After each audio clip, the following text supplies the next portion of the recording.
ఇండియాకి చెందిన ఒక దీవిలో ప్రపంచంలో ఎవరూ కాలు పెట్టలేరు. కాదని ఎవరైనా కాలు పెట్టడానికి ప్రయత్నిస్తే అదే కడలిలో కలిసిపోతారు. చివరికి డెడ్ బాడీ కూడా దొరకదు. ఏరియా వైస్ చూస్తే హైదరాబాద్‌లో జస్ట్ 10% ఉండే ఈ ఐలాండ్‌లోకి భారత ప్రభుత్వం ఎందుకు ప్రవేశాన్ని నిషేధించింది? ఎక్కడుంది ఈ ఐలాండ్? బంగాళాఖాతంలోని అండమాన్ దీవులకు పశ్చిమం వైపున్న ఐలాండ్సే సెంటినల్ ఐలాండ్స్. పోర్ట్ బ్లెయిర్‌కి 50 కిలోమీటర్స్ దూరంలో ఉన్న ఒక ఐలాండే నార్త్ సెంటినల్ ఐలాండ్. ఈ ఐలాండ్‌లో జనాభా సుమారు 500 వరకు ఉంటారు.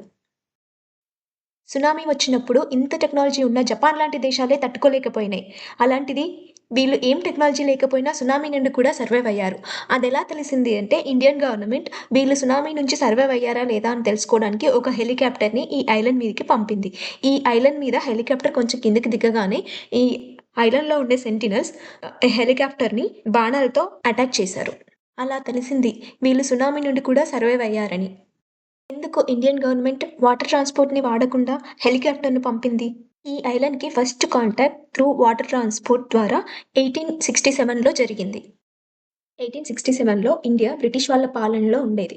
అప్పుడు బ్రిటిష్ వాళ్ళ షిప్ ఒకటి ఈ ఐలాండ్‌కి దగ్గరలో పాడైపోయి మునిగిపోతూ ఉంటే, ఆ షిప్‌లో ఉండే క్రూ మెంబర్స్ అందరూ ఈ ఐలాండ్ వైపుకి స్విమ్ చేసుకుంటూ వెళ్తున్నారు.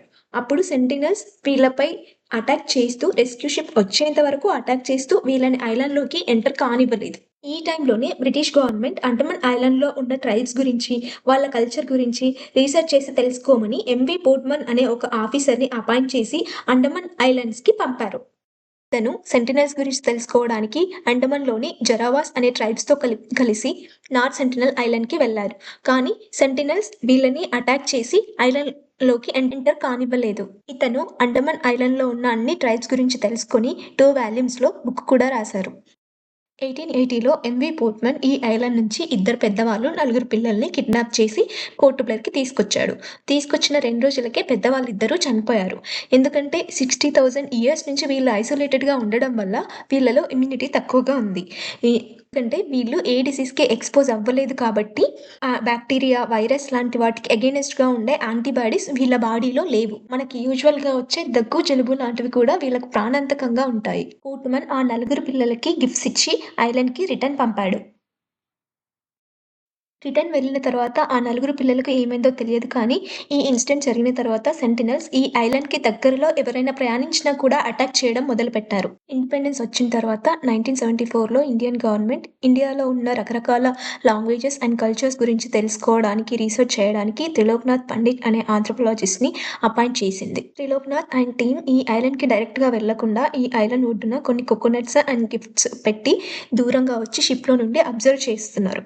అయితే కొద్దిసేపటికి సెంటినల్స్ బయటకొచ్చి వీళ్ళపై ఆరోస్‌తో అటాక్ చేశారు. అలా ఈ ప్రయత్నం కూడా సక్సెస్ కాలేదు. 1981లో హాంకాంగ్‌కి చెందిన కార్గో షిప్ హాంకాంగ్ నుండి కార్గో డెలివరీ చేయడానికి వెళ్తున్నప్పుడు ఒక భయంకరమైన తుఫాన్ వల్ల ఈ ఐలాండ్ దగ్గర కోరల్ రీఫ్‌కి గుద్దుకొని ఆగిపోయింది. సెంటినల్స్ ఆ షిప్‌ని చూసారు. కానీ తుఫాన్ వల్ల ఆ షిప్‌ని రీచ్ అవ్వలేకపోయారు. అందులో ఉన్న క్రూ రెస్క్యూ టీమ్ వచ్చేంత వరకు సేఫ్‌గా ఉన్నారు. రెస్క్యూ టీమ్ వచ్చి ఆ క్రూ మెంబర్స్‌ని హెలికాప్టర్‌లో తీసుకెళ్ళింది. ఆ షిప్‌ని అక్కడే వదిలేసింది. ఇప్పటికీ ఆ షిప్ ఈ ఐలాండ్‌కి నార్త్ సైడ్ మ్యాప్స్‌లో కనిపిస్తుంది. 1991 జనవరిలో త్రిలోక్‌నాథ్ అండ్ టీమ్ సెంటినల్స్‌తో ఫస్ట్ టైమ్ సక్సెస్‌ఫుల్‌గా కాంటాక్ట్ అయ్యి వాళ్ళకి కోకోనట్స్, బనానాస్ అండ్ కొన్ని కిచెన్ యుటెన్సిల్స్ ఇచ్చి వచ్చారు. 1991 సెప్టెంబర్‌లో ఇండియన్ గవర్నమెంట్ ఈ ఐలాండ్‌ని నో ట్రావెల్ జోన్‌గా ప్రకటించింది. అంటే ఈ ఐలాండ్‌కి 9 కిలోమీటర్ రేంజ్‌లో ఎవరు ట్రావెల్ చేయకూడదు. సెంటినల్స్‌తో ఎవరు కాంటాక్ట్ అవ్వకూడదు. ఇండియన్ నేవీ ఈ ఐలాండ్‌ని పాట్రోల్ చేస్తుంది. తరువాత 2006 జనవరిలో ఇద్దరు ఫిషర్‌మన్స్ ఫిషింగ్ చేస్తుంటే అన్‌ఫార్చునేట్‌లీ వాళ్ళ బోటు ఐలాండ్ వైపుకి డ్రిఫ్ట్ అయ్యి ఐలాండ్‌కి దగ్గరగా వెళ్ళింది. సెంటినల్స్ వీళ్ళపై ఆరోస్‌తో అటాక్ చేసి చంపేశారు. 2018లో అమెరికా నుండి జాన్ అలెన్ చ్యూ అనే వ్యక్తి సెంటినల్స్‌లో క్రిస్టియానిటీని స్ప్రెడ్ చేయడానికి వచ్చాడు. ఇతను ఇద్దరు ఫిషర్‌మాన్స్‌కి మనీ ఇచ్చి అతన్ని ఈ ఐలాండ్‌కి తీసుకెళ్ళమన్నారు. ఆ ఫిషర్‌మాన్స్ దూరంగా ఉండి ఇతన్ని చిన్న బోట్‌లో ఐలాండ్‌కి పంపారు. వెళ్ళగానే ఐలాండ్స్ ఇతన్ని చూసి గట్టి గట్టిగా అరిచారు. అరిచి వార్న్ చేస్తున్నారు. ఇంక భయపడి జాన్ రిటర్న్ వచ్చేసాడు. 2 డేస్ తర్వాత జాన్ మళ్ళీ వెళ్ళాడు. ఈసారి సెంటినల్స్ జాన్‌ని చంపేశారు. నెక్స్ట్ డే ఫిషర్‌మాన్స్‌కి సెంటినల్స్ జాన్ బాడీని లాక్కెళ్లడం కనిపించింది. ఇది తెలుసుకున్న అండమాన్ పోలీసులు జాన్ బాడీని రికవర్ చేయడానికి ట్రై చేశారు. బట్ రికవర్ చేయలేకపోయారు. ఆ ఇద్దరు ఫిషర్‌మాన్స్‌ని అరెస్ట్ చేశారు.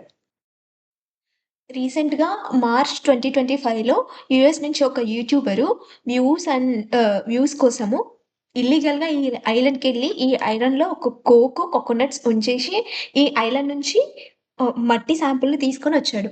ఈ ప్రాసెస్‌నంతా ఇతను వీడియో రికార్డ్ చేసి అప్‌లోడ్ చేశాడు యూట్యూబ్‌లో. ఇది తెలుసుకున్న ఇండియన్ పోలీస్ ఇతన్ని వెంటనే అరెస్ట్ చేసి ఇంట్రాగేట్ చేస్తున్నాడు.